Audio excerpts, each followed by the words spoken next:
Hey guys. So we have been surveying all of you and collecting that data, and that is basically the inspiration for the things that I talk about here. So I wanted to share, I wanted to share my thoughts on one of the responses we got. So the goal of this microgym owner is they want to be able to pay themselves because they can't pay themselves right now after they pay their expenses. And then we also ask, what are 1 to 3 things that you're frustrated about right now with your cash flow management? This same person said, I'm not really frustrated with my cash flow management right now. So let me highlight this. This gym owner can't pay themselves after paying their expenses, and they're not frustrated with their cash flow management. I wanted to talk about this because this is a problem. If you're not paying yourself enough money, a livable wage, you should be frustrated.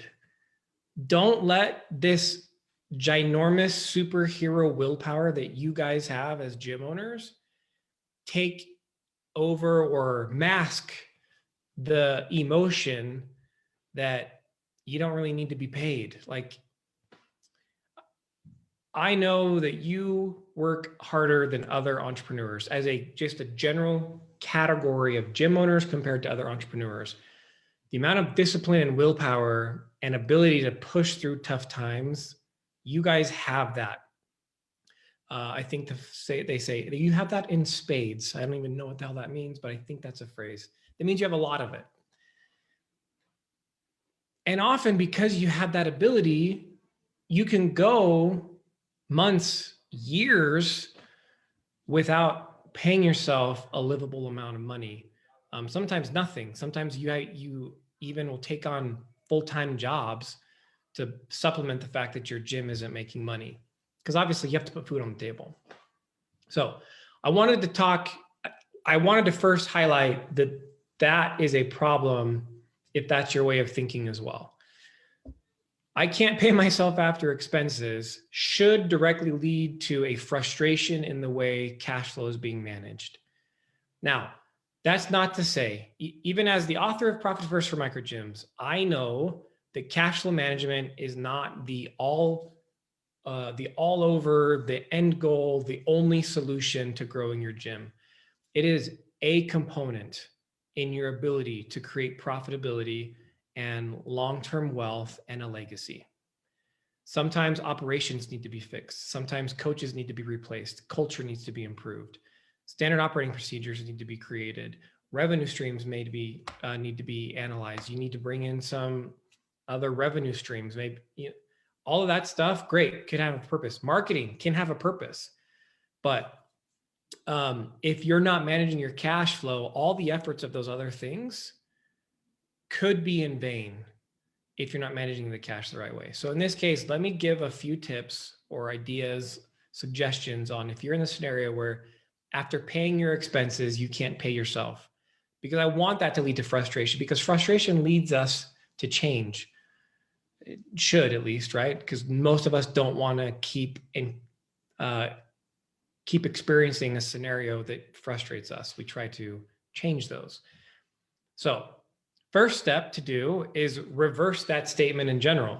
I can't pay myself after I pay my expenses. Okay, if that's the case, pay yourself first, then look at the expenses that need to be paid.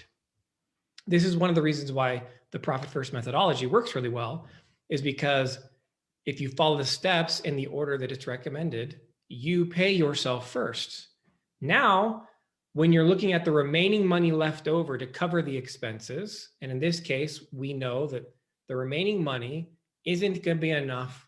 It will not be enough to cover all the expenses. That means your gym is communicating to you, it can't handle that load.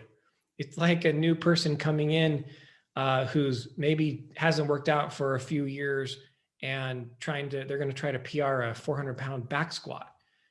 They're not going to support that load.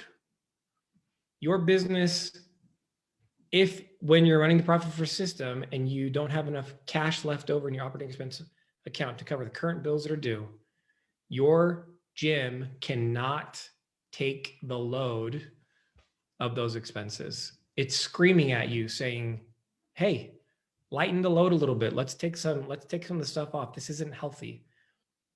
So if you want to do that, which I hopefully you do, we never want unnecessary expenses. You got to analyze them. And that does take time. So set aside time. One of the reasons we like the Profit First system is because when you're allocating money from your income account into your separate buckets, paying yourself first, as part of that time you're dedicating to allocating money into the different buckets, you're also looking at the expenses from the last 2 weeks or the last week, depending on how frequently you are sitting down to do it. But you're just looking at that last short window of expenses because the expenses are fresh and you can be able to answer the question for yourself, did I get anything out of this? Is this an investment or is this an expense? We want investments. We don't want expenses. Do I have multiple music streaming services? Do I have equipment that I don't actually need? Did I fall for the shiny object syndrome? Do I have coaches that are not performing? Am I utilizing my space, my actual space in every possible way that I can? Do I have enough capacity where I can sublease some of it? Whatever it may be, looking at every single expense, is this a good investment? Even to the thing of like toilet paper. Oh, how much toilet paper am I buying? Is there a cheaper option? Hand soap, those little expenses add up. In fact, just last week, I had Chris Thorndike on, and we were going over some of his numbers. And I really liked just the simplicity of the generic statement that outside of rent and paying your coaches, most gyms have $2,000 to $4,000 in other expenses. Let's try to get those other expenses down as much as possible. And the only way to do that is if you actually are looking at what you're getting out of those expenses.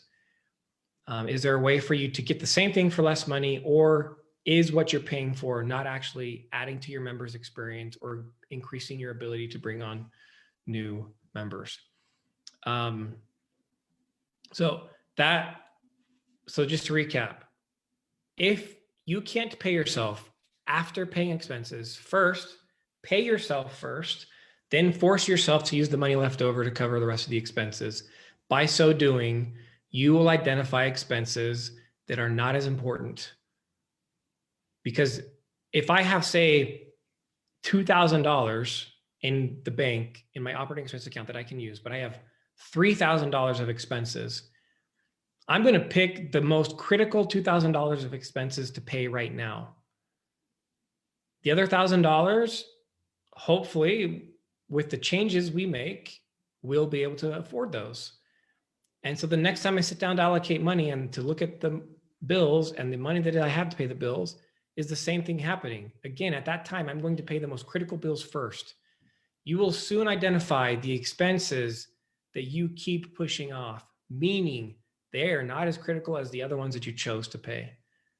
And if they're not as critical, there's a possibility they're not even necessary. So that's just a line of thinking you can use. And then, of course, look, if you can't pay yourself enough after paying expenses, or better, like I'm suggesting, pay yourself first, you don't have enough money to pay your expenses, then there's a revenue situation as well, and you want to look at doing that. You for sure have the capacity to figure out, how do I increase revenue and how do I cut my expenses? You can look at both at the same time. You don't have to isolate those and only do one at a time. So that is not my expertise as a cash flow management person. I'm not going to be the best resource for you to figure out what revenue streams you should be looking at. Certainly, we can help you understand which revenue streams are profitable. And we have resources like that up on our webpage anyways. So those are some thoughts for you. Ultimately, please find that desire that you need to pay yourself consistently a livable amount always. If not, it should frustrate you. So remember, profitability is a choice. Have the courage and wisdom to choose it.